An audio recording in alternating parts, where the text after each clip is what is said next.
Today, Counter-Strike is the biggest game in the world, but not everyone know why it was developed in the first place. Its original creators never intended to release it, planning to use the project as a leverage to help them pass a job interview.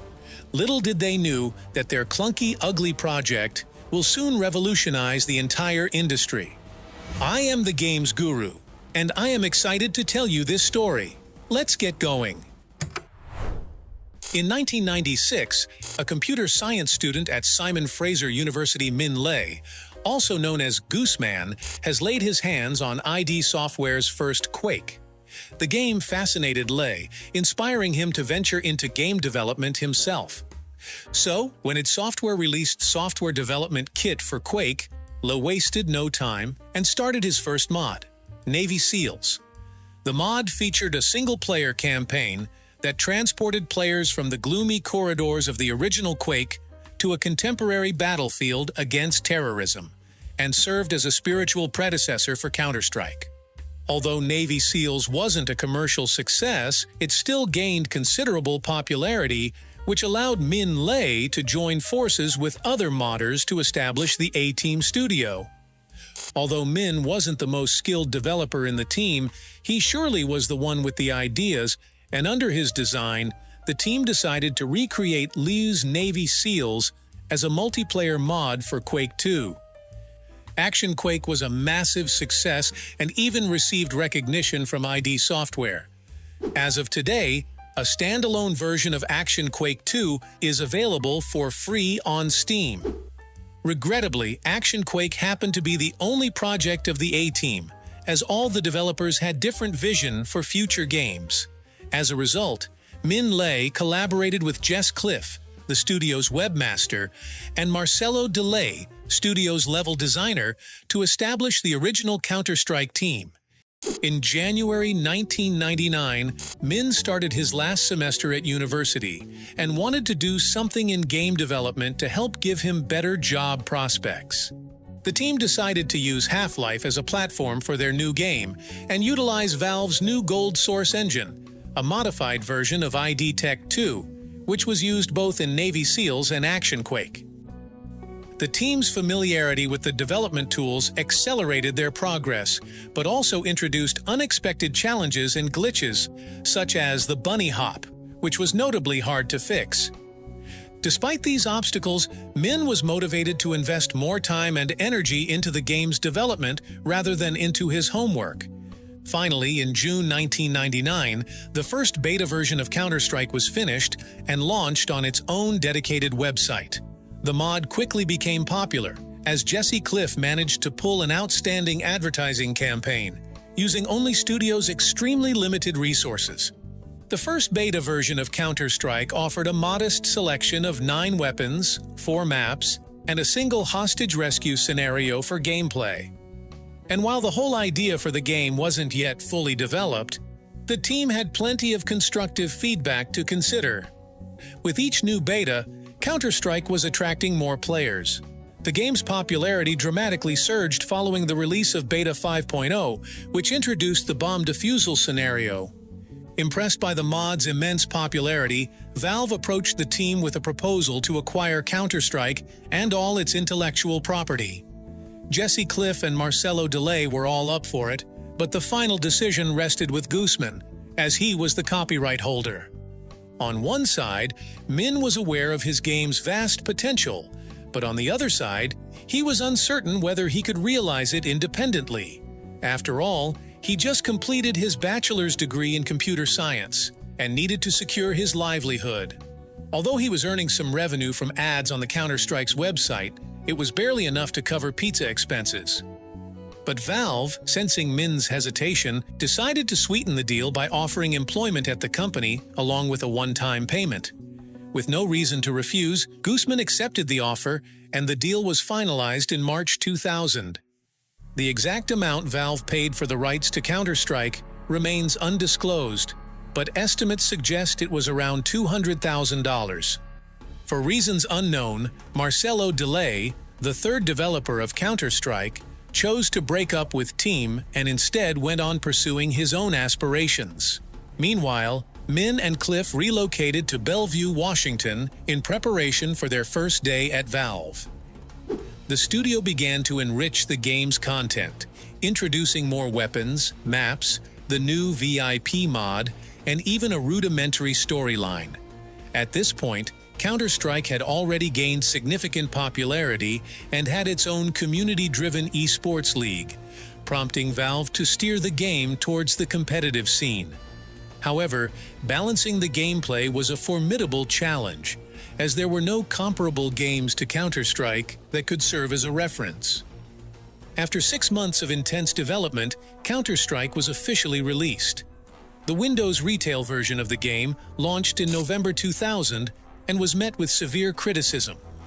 Critics lambasted the game's outdated graphics, physics, and numerous bugs and exploits, including the unanimously hated bunny hop. However, the gaming community had a different opinion, and Counter-Strike rapidly evolved into a cultural phenomenon. Within a year, Counter-Strike went from a supporting event for Quake to the main attraction for the biggest esports leagues. And given that Counter-Strike was a mod itself, it offered extensive modding capabilities, captivating even those who weren't particularly interested in esports. Several mods introduced new game scenarios, such as gun game and hide-and-seek, along with a popular superhero system which transformed the round-based Counter-Strike into a full-fledged RPG. But the most popular extension, perhaps, was Zombies mode. Counter-Strike had something entertaining to offer for every gamer. I, for example, spent an inordinate amount of time on the role-play jailbreak mod, bossing around my classmates. The game's outdated graphics and physics, which were heavily criticized at first, eventually became its defining feature, as it allowed the game to run on even the oldest CPUs. Ironically, a year after Counter-Strike's initial release, many critics changed their opinion about the game, rating it with an average rating of 87% and awarding it with numerous Game of the Year awards. Counter-Strike sold a little over 1.5 million copies. However, the game's total community was already close to 5 million active players. Ironically, piracy played a significant role in the game's widespread popularity, as it was now being played even in relatively poor Eastern European countries, which couldn't happen with other well-protected titles like Halo. Despite its release, Valve remained committed to the game, continuously developing patches and balance fixes, from version 1.1 all the way to 1.5 until 2003, when Valve launched Steam, and the final update for the original Counter-Strike, version 1.6. In 2003, Valve ventured to try their luck in the growing console market and assigned their subsidiaries, Ritual Entertainment and Turtle Rock Studios, to create an Xbox port of Counter-Strike. Despite being essentially the same game, there were notable differences between the original and its Xbox counterpart. Primarily, the Xbox version reworked many maps and boasted enhanced graphics. Given the limited online capabilities of the original Xbox, the port also incorporated an advanced AI and a basic single-player progression across levels.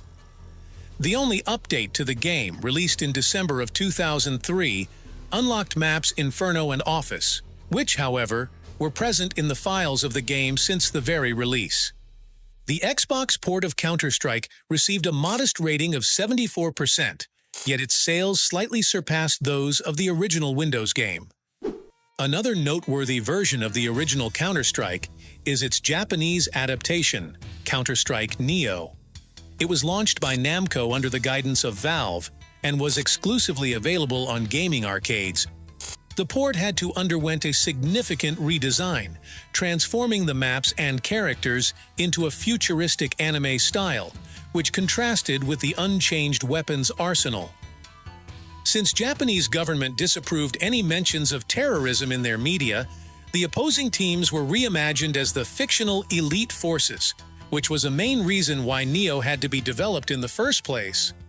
The port enjoyed moderate success and played a significant role in initiating the FPS culture in the Asian video gaming market, However, Valve viewed Neo more as a quick money grab than a long-term investment, and it would be a while before Counter-Strike made its next appearance in the Asian market. At this stage, Counter-Strike had already made a significant impact on the gaming industry. It had not only become the largest esport league in the world, but also pioneered the tactical FPS genre and popularized multiplayer games in general. The connection between Counter-Strike and online games was so profound that the demand for its single-player component was virtually non-existent. However, when Valve first purchased Counter-Strike from Minlay, they were still uncertain about the franchise's future, and so they assigned their subsidiary, Rogue Entertainment, to develop a small single-player expansion pack for Counter-Strike. This was intended to test some ideas before releasing a full-fledged, story-driven Counter-Strike game, the development of which was entrusted to Minlay and codenamed as Counter-Strike 2. However, the expansion pack encountered several production hurdles. First, the CEO of Rogue left the studio to work with Sony, leading to the studio's bankruptcy. Valve could have taken over the game's development, but the company's management decided to concentrate its resources on developing the new Source engine and Team Fortress 2. As a result, they decided to assign Gearbox Software, a studio that had assisted them with Half-Life, to continue the expansion's development. Gearbox made significant improvements to the game, enhancing physics, creating high-quality models, introducing new weapons like RPG and tear gas, and even overhauling the network code. However, these enhancements took considerable time, and after missing another deadline, Valve instructed Gearbox to abandon the project and create a standard linear storyline.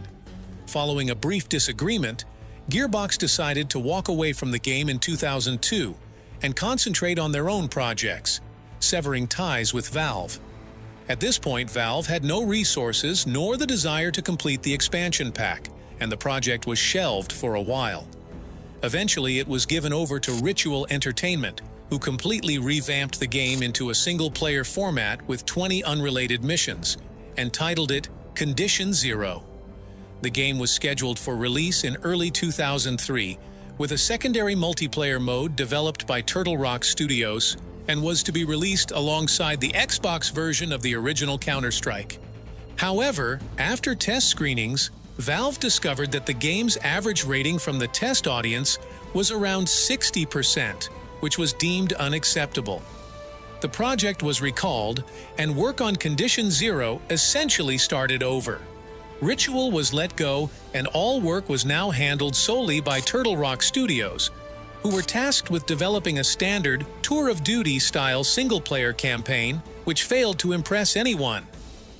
Gamers and critics were confused by the new Condition Zero, which appeared more like a severely outdated fan mod rather than a game from the great Valve. So when new Counter-Strike was released in the March of 2004, it was met with restraint, averaging a 65% rating, but still sold an impressive amount of just under 9 million copies. However, Valve's business model wasn't merely about selling games, so Condition Zero was deemed a complete failure. Consequently, Valve decided to put story-driven Counter-Strike 2 on hold indefinitely, despite the project being almost finished, and release Counter-Strike Source instead. This decision frustrated the Gooseman, and rightfully so. His bosses had just scrapped the project he had been diligently working on for the past 3 years. But while everyone knew that scrapping projects is so typical of Valve, Min Lee couldn't accept it and decided to leave the company and move to South Korea to work on his own game. Meanwhile, Valve was gearing up to launch Counter-Strike Source, which essentially transferred the original game to a new engine without any major modifications. The development team was the same as the one behind the original Counter-Strike, and the game was eagerly awaited worldwide. However, its release in October 2004 sparked controversy. While the game boasted enhanced graphics and cutting-edge technologies like surround sound support, its gameplay was ridiculously awful. CS Source was riddled with bugs, had awkward controls, and a plethora of other problems, prompting many players to downgrade back to CS 1.6. Despite this, major esports leagues and Valve itself announced they would discontinue support for the original Counter-Strike.